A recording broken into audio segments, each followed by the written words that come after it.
سال پہلے مجدد اعظم سیدنا امام احمد رضا نے فرمایا تھا سونا جنگل رات دھیری چھائی بدلی کالی ہے، سونے والوں جاگتے رہیو چوروں کی رکھوالی ہے، آنکھ سے کاجل صاف چرا لیں یا وہ چور بلا کے ہیں، تیری گٹھڑی تاکی ہے اور تو نے نیند نکالی ہے، یہ جو تم کو بلاتا ہے یہ ٹھگ ہے، مار ہی رکھے گا، ہائے مسافر دم میں نہ آنا، مت کیسی متوالی ہے۔ سونا جنگل، اس وقت پوری دنیا میں ایک تحریک چل رہی ہے، کوئی تحریک کا نام تصوف دے رہا ہے، کوئی اس کا نام نئے چیلنج کا مقابلہ دے رہا ہے، کوئی صوفیہ کے نام پر اس طرح کی تحریک چلا رہا ہے تاکہ کفر اور ایمان دونوں ایک ہو جائے۔ قرآن کریم نے ایسے لوگوں کا نقشہ کھینچتے ہوئے فرمایا ہے وَدُّوا لَوْ تَكْفُرُونَ كَمَا كَفَرُوا فَتَكُونُونَ سَوَاءً، جتنے اہل کفر ہیں وہ سب یہ چاہتے ہیں کہ کاش تم بھی انہی کی طرح کرتے، فَتَكُونُونَ سَوَاءً، تاکہ تم اور وہ دونوں کے دونوں برابر ہو جاتے۔ یہ قرآن کا ہمارے لیے پیغام ہے کہ اہل کفر ہمیشہ اسی کوشش میں ہیں، اسی طریقے سے جو اہل بدعت ہیں، جو اہل ضلالت ہیں، جو اہل باطل ہیں، وہ ہمیشہ اس کوشش میں رہتے ہیں کہ جو اہل حق ہیں ان کو صراط مستقیم سے ہٹا کر گمراہی کے دلدل میں ڈال دیا جائے۔ اسی لیے قرآن نے فرمایا کونوا مع الصادقین، سچوں کے ساتھ رہو، تمہارے ایمان کی حفاظت ہوتی رہے گی۔ اس کو آپ مثال سے یوں سمجھ سکتے ہیں جیسے ایک پتنگ اڑانا جائز ہے کہ نہیں، وہ مسئلہ آپ پوچھ لیجئے گا۔ بہت قابل عالم اندر تشریف فرما ہے حضرت علامہ مولانا جمال نوری صاحب جو اترولہ سے تشریف لائے ہوئے ہیں، اور مجھے یہ بھی حضرت ہی کے ذریعہ معلوم ہوا کہ حضرت کی یہاں پر رشتہ داری اور بہت خاص رشتہ داری ہے، وہ ہماری جماعت کے بہت قابل عالم ہیں۔ میں نے ابھی حضرت کے سامنے کہا کہ اگر یہ کسی بڑے دارالعلوم میں تعلیم دیتے تو جید اور بہت ہی زبردست شیخ الحدیث بن کر کے دنیا میں جانے جاتے۔ ان کے پاس اللہ نے اس طرح علم کی دولت عطا فرمائی ہے، وہ تشریف فرما ہے، ان سے آپ مسئلہ پوچھ لیجئے گا۔ آپ کے علاقے کے عظیم مشہور ادارے کے شیخ الحدیث صاحب جو اس وقت 87 بہاریں اپنی زندگی کی دیکھ چکے ہیں، وہ بھی تشریف فرما ہے، آپ ان سے مسئلہ پوچھئے گا کہ پتنگ اڑانا جائز ہے کہ ناجائز۔ میں مثال دے کر کے بتانا چاہتا ہوں کہ پتنگ جب تک اڑانے والے کے ہاتھ میں اس کی ڈور رہتی ہے تب تک پتنگ اوپر اڑتی رہتی ہے، اور کتنے اوپر اڑے گی، کتنے اوپر جائے گی، یہ اڑانے والے کے اوپر ہے، اس کو ہنر کیسا آتا ہے۔ لیکن اگر ڈور ٹوٹ جائے اور اڑانے والے کے ہاتھ میں ڈور اگر نہ رہ جائے، پتنگ کٹ جائے تو وہ کہاں جا کر کے گرے گی کچھ نہیں کہا جا سکتا ہے، گڈھے میں گرے گی کہ تالاب میں گرے گی، کسی کے دکان پر گرے گی، کسی کے مکان میں گرے گی۔ اسی طریقے سے آپ سمجھ لیجئے کہ اس دور میں میں یہ کہتا ہوں کہ بریلی کے امام احمد رضا کی تعلیمات وہ عظیم سرمایہ ہے کہ جس کے ہاتھ میں مصطفیٰ جان رحمت کی پیاری پیاری تعلیم کو عام کرنے والی ذات امام احمد رضا کی غلامی کا دامن ہوگا، وہ بلندیوں پر جائے گا، اور جو اس در کی غلامی کو چھوڑ دے گا وہ رافضی بنے گا کہ کیا بنے گا کچھ نہیں کہا جا سکتا ہے۔ اس لیے اگر آپ چاہتے ہیں کہ آپ کے ایمان کی حفاظت ہو تو کونوا مع الصادقین، سچوں کے ساتھ رہو، اللہ ایمان کی حفاظت فرماتا رہے گا۔ بات سمجھ میں آ رہی ہے نا؟ اور یاد رکھیے ہم اور آپ مٹی سے بنے ہوئے ہیں، اس میں تو کوئی شک ہی نہیں ہے، مٹی سے بنے ہوئے ہیں۔ مٹی کا نیچر، اس کی فطرت ہے کہ اگر اس کو چھوڑ دیجئے تو وہ فوراً کہاں جائے گی؟ نیچے آئے گی۔ اس کی فطرت ہے، اس کا نیچر ہے کہ وہ نیچے جائے گی۔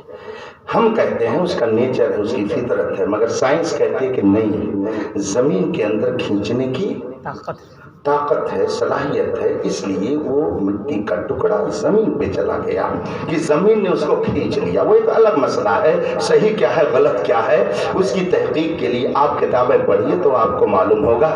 اس لیے کہ سائنس کے بہت سارے ایسے نظریات ہیں کہ جن کے اصلاح کی ضرورت ہے، جن کے لیے شعر کہا، مصرع کہا جا سکتا ہے، محاورہ کہا جا سکتا ہے کہ اونٹ رے اونٹ تیری کون سی کل سیدھی۔ سائنس میں یہ پڑھایا جاتا ہے کہ یہ دنیا خود بخود بن گئی، اس کو